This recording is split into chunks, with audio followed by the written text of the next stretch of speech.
people calling me saying they go out to their mailbox and they find a little red dot or a little blue dot on their mailbox, and they wonder what the little red dot, blue dot is. Well, it's marking your mailbox by the government, so when foreign troops come in here on us after martial law, if you have a red dot on your mailbox, they take you out immediately and shoot you right in the head. But if you have a blue dot, they take you to the FEMA camps being built by Halliburton right now to house 50 million Americans. They're building enough concentration camps in America by Halliburton that Cheney's getting rich off of, Vice President Cheney's getting rich off of, to put those with the blue dot on your mailbox in those concentration camps.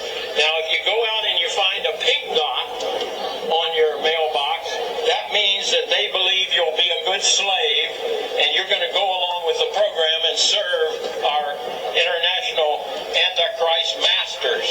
So watch for that dot.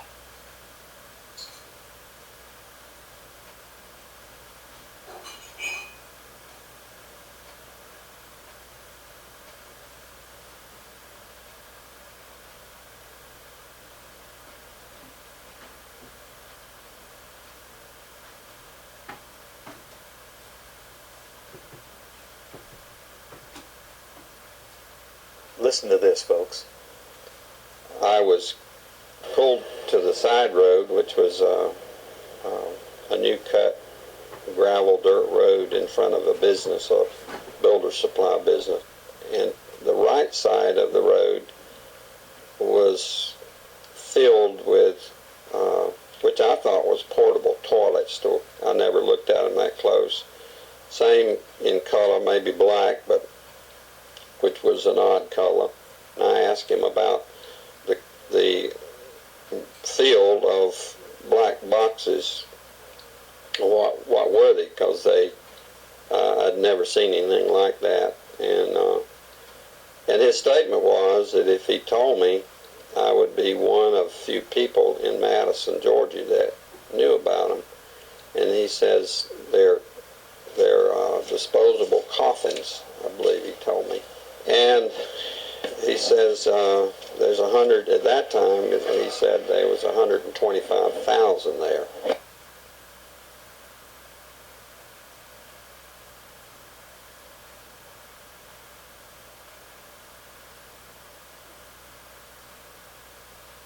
And the brother of the man that owns this field, that the government is leasing this field from to store these disposable coffins, this brother was given 3 years to set up temporary morgues around the country. An ad hoc legal approach for fighting terrorism. President Obama today proposed something new, something called prolonged detention. Doesn't sound that bad, right? Prolonged detention. Did you ever see the movie Minority Report? It was based on a Philip K. Dick short story. It came out in 2002. It starred Tom Cruise, remember? He played a police officer in something called the Department of Pre-Crime. Pre-crime is where people are arrested and incarcerated to prevent crimes that they have not yet committed.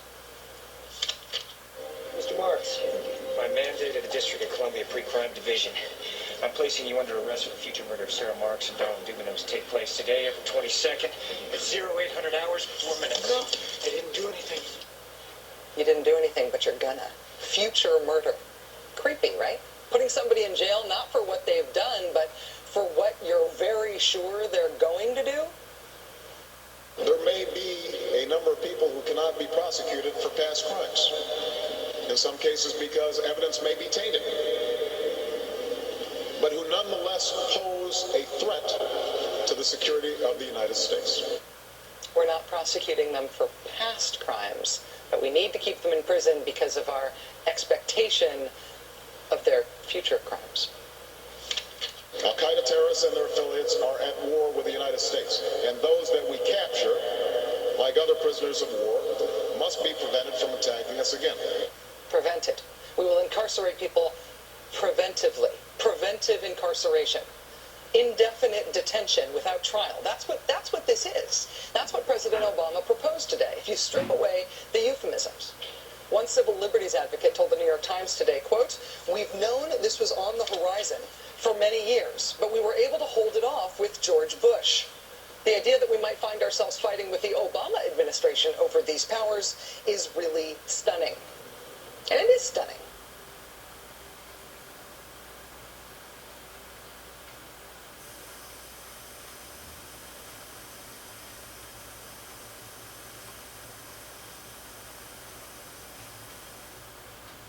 Have you heard that the Department of Homeland Security has purchased 1.6 billion rounds of ammunition last year?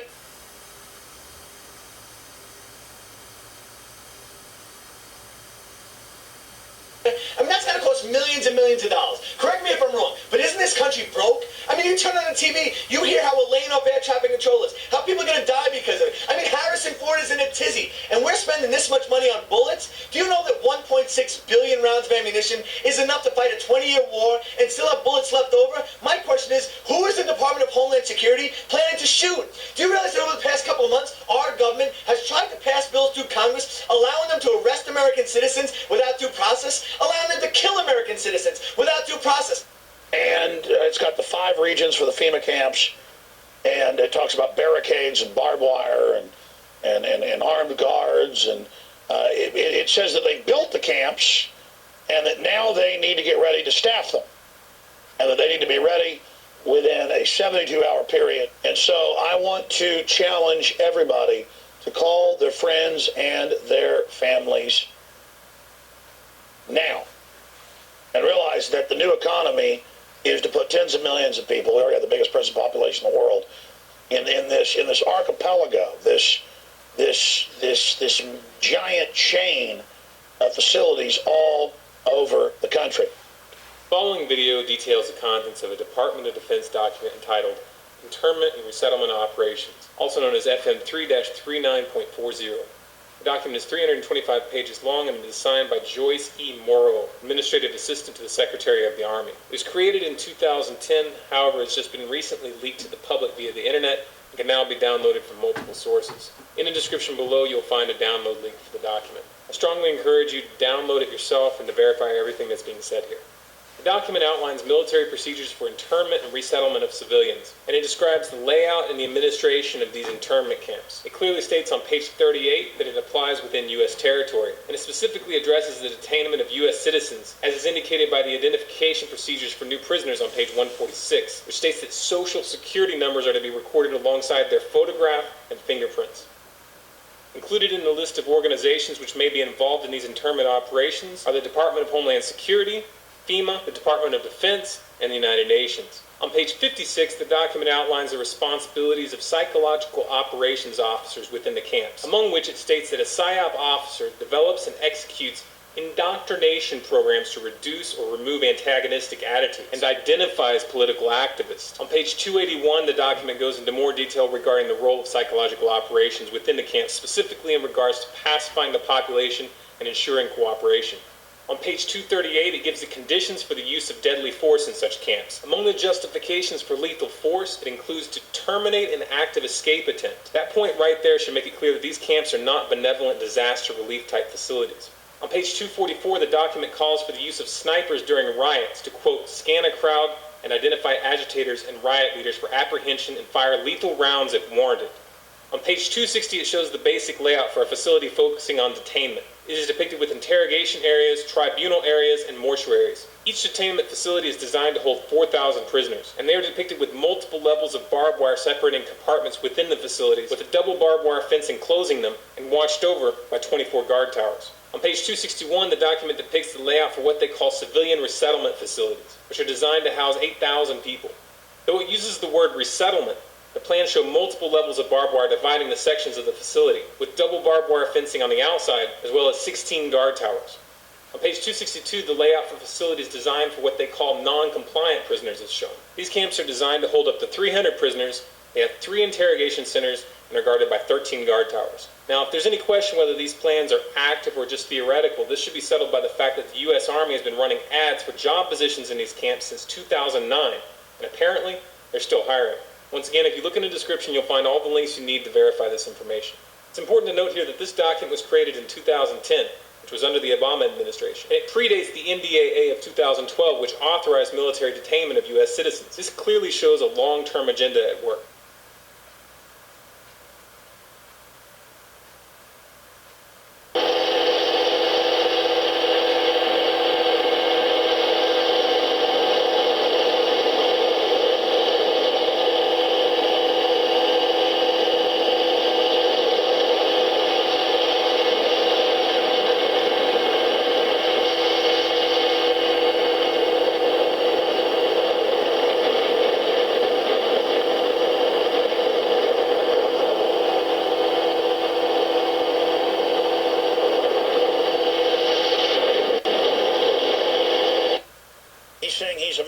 police, and he says, we've been sent footage before by military police and others, so I want this footage of them in briefings openly talking about gun confiscations.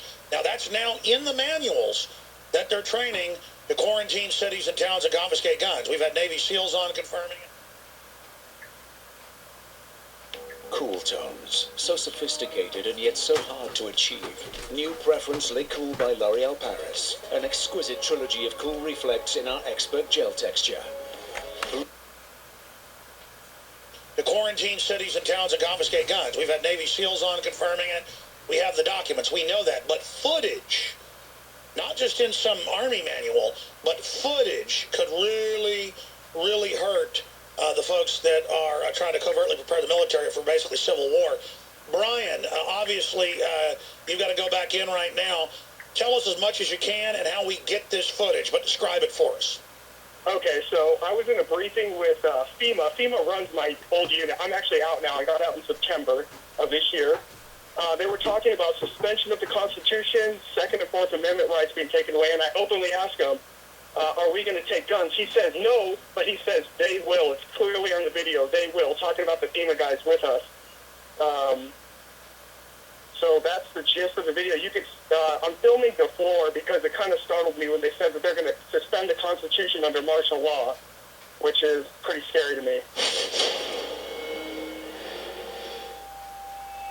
Essentially, yeah, we pretty much at that time, your Second Amendment, all your rights, First Amendment, pretty much everything is not that long. Just interrupt. So you said that martial law suspends their Second Amendment, so I'm not going to, but would you say we would take weapons from people? Yeah, that's what they do.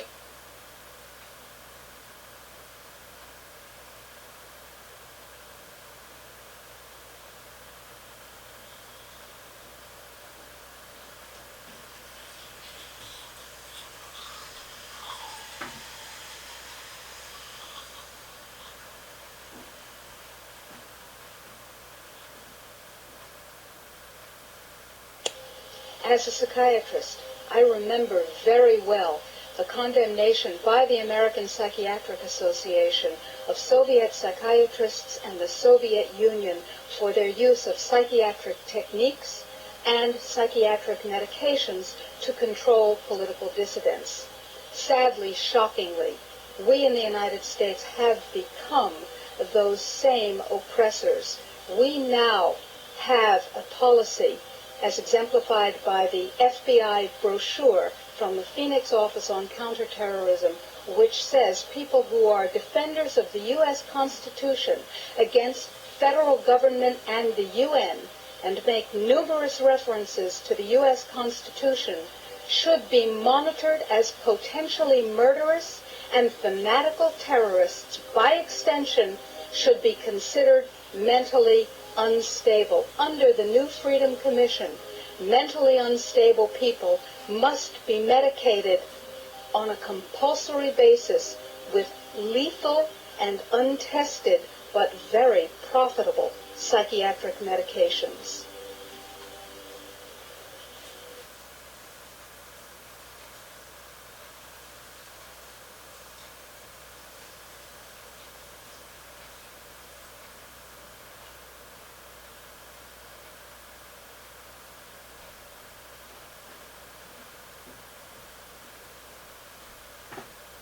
Department of Justice memo, which tells local police what should you be looking out for in kind of everyday terrorism prevention and terrorism watch activities.